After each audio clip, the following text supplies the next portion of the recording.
I'm Jackson Alex. I'm a native-born Kansan. I've been in Kansas for most of my life.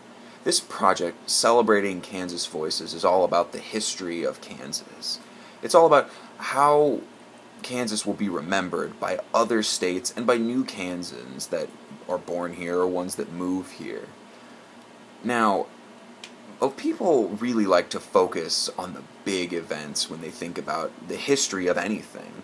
In Kansas, they want to think about the big historical events, the big going on that happened in the past. What people forget about are the small things, the day-to-day interactions that really make Kansas, Kansas. I had a great opportunity to work with a man named Phil Frieda, who is not from Kansas, and he had a very interesting experience in his moving to Kansas, and I'd like to give him an opportunity to both introduce himself and share that story. Okay.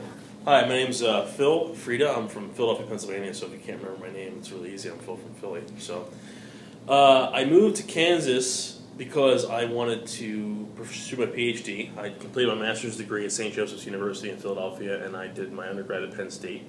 I applied all over the country, and when I was interviewing, my PI here, who was my current PI, really sold the school, sold the area, and I decided to move here, of all the places I could have went to.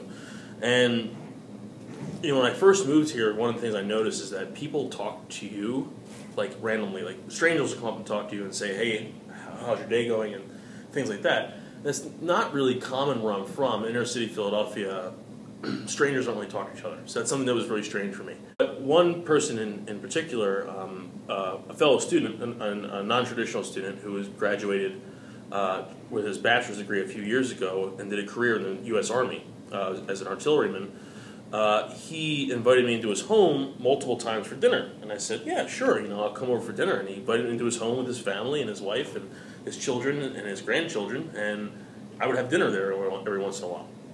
So we got to become very friendly. We're still friends to this day. And then he asked me, Phil, would you mind coming over and giving me a hand with some yard work? And I said, sure, why not? You feed me. I mean, hey, of course, we're friends, sure. So I come over and we're doing some yard work. We're raking leaves, and then I'm sweeping the gutters in front of his home.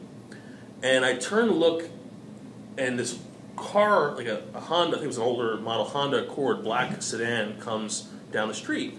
And it was driving very slowly, and to me that's extremely peculiar.